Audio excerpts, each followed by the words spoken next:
Mr. Bob Hope and his First Lady, Dolores Hope. There are so many images over the years of the fast-talking, quick-witted, and active Bob Hope that seeing him in his final days is one where the image of nostalgia takes over. This appearance with his wife Dolores was last September. He was signing copies of a book about his relationship with 11 American presidents. Only one remarkable chapter in the life of the most recognized and traveled comedian in the history of show business. So thanks for the memory. He was born Leslie Towns Hope in England in 1903, the fifth of 7 sons. A few years later, the family immigrated to America, to Cleveland. As a young man, Hope tried a variety of jobs, including amateur boxing. Dancing in the ring turned to dancing on stage with a variety of partners. Eventually, as a single on the vaudeville circuit, he was now Bob Hope. And then came the big time, Broadway, with his name in lights. And it was while he was co-starring in the Broadway musical Roberta that he met a young cabaret singer named Dolores Reed. They were married in February of 1934. So Hope thought his life would center on Dolores and Broadway, but not the movies. Hollywood had screen tested him in 1930, and he told me the results were not instant stardom. And I did the same act that I did in vaudeville, which was a show-stopping act. And they didn't buy it, so I didn't care about Hollywood. I thought it was just for old oranges or something, you know. And I went back to New York and pouted for about 7 years. And I was doing well in New York, doing radio and shows, and I was doing shorts down at Warner Brothers. And finally, I was in the Follies, and they came out and they said, would you like to come out and do a part that they had planned for Jack Benny in the big broadcast of 1938, which they made in September 1937. And I said, that sounds good. I kind of like that. And I came out, and they gave me Thanks for the Memory. Thanks for the memory of rainy afternoons, swingy Harlem tunes. I did it with Shirley Ross, and I adopted it for the radio theme, my theme song on radio. And then I was going back to New York, but my press guy took a notice from Damon Runyon about Thanks for the Memory, this song, and he'd never heard a song done this way and how great it was. And Bill LeBaron, who was the producer, looked at this notice. He says, hey, we better keep this guy around here for a couple more pictures. We're off on the road to Morocco. While Hope had an extensive solo acting career in movies, it was his teaming with Bing Crosby and Dorothy Lamour in 7 road pictures between 1940 and 1962 that generates the most nostalgia today, like the always used patty cake routine. Patty cake, baker's man. Bake a cake as fast as you... Companion, Confederate chums to the end. Like meat and potatoes. Or salt and tomatoes. Boy, what a plan. Don't put it in the paper. Don't put it on the air. Don't put it on the shelf. Put it there.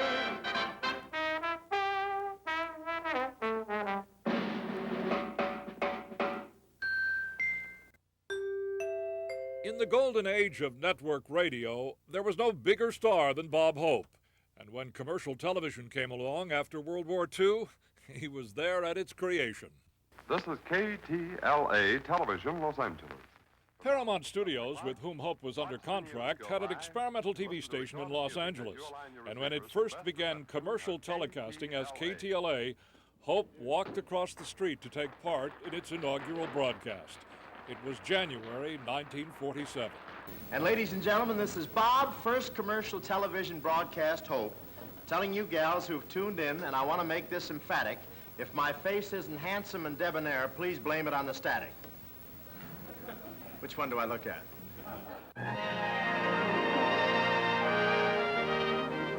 3 years later, on Easter Sunday, 1950, Hope debuted on NBC with a musical comedy format and an opening line that sounded familiar.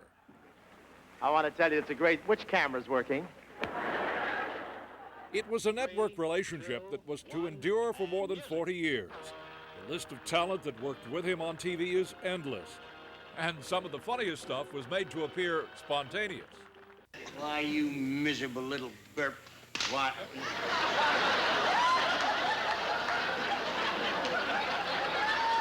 I'm going to blow your brains out.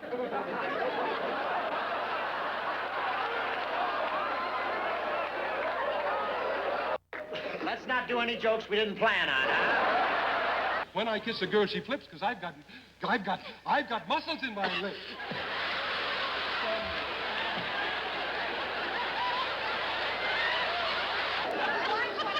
I don't know what to cut. Everything looks so good.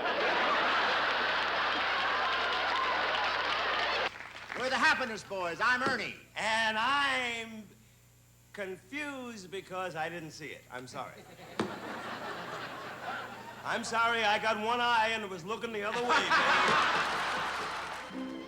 Thanks from America to all our men in blue, our boys in khaki too. Nothing was more closely associated with Bob Hope than his relationship with this country's armed forces. It was a mutual love affair that began in the days just prior to World War II. We got into that rut because we started in 1941 at March Field and found the audience so great that we just sort of adopted that. And then, of course, in December of 41, Pearl Harbor broke out and it got dramatic. And we were part of that because we all felt it and kept doing it for 5 years. We did it all over the world. And that world was not only one of laughs, Are we winning? but of healing.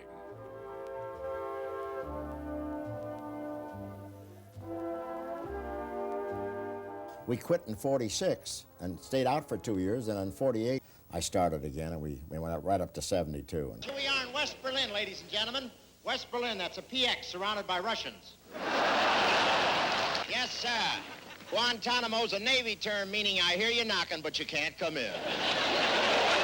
Hey, we're thrilled to be here at Osan Air Base, Korea. Osan, that's Korea for take it and stuff it. Great to be here. This is our beautiful Nam Phang, Thailand. Nam Phang, that's a Thai expression meaning you only have one, so keep it close to the ground. When Hope was accused by anti-war forces of being hawkish on the Vietnam conflict, he used one stop to rebuff that criticism. And they think because I come over here that I'm pro-war. Let me tell you something.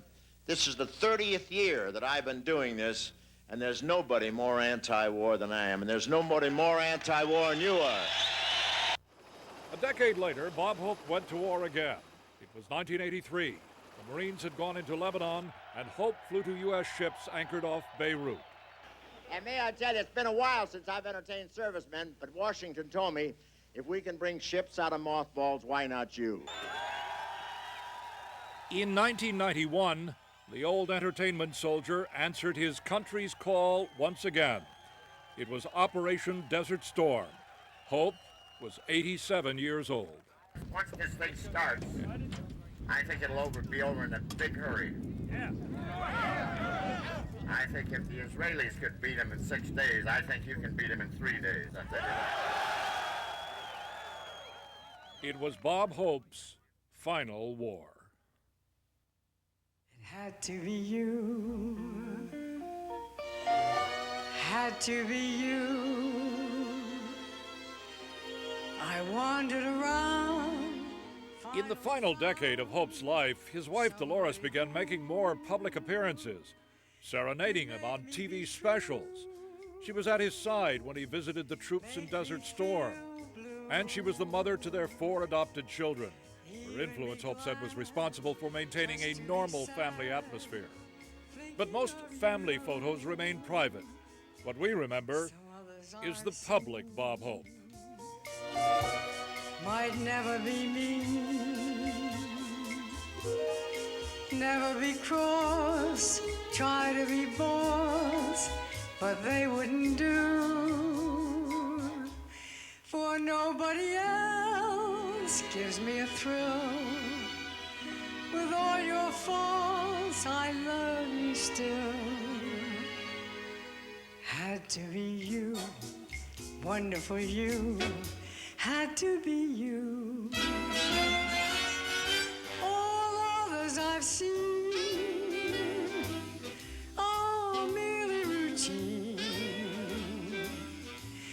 They don't have your style, can't make me smile the way that you do. For nobody else gives me a thrill. With all your faults, I love you still.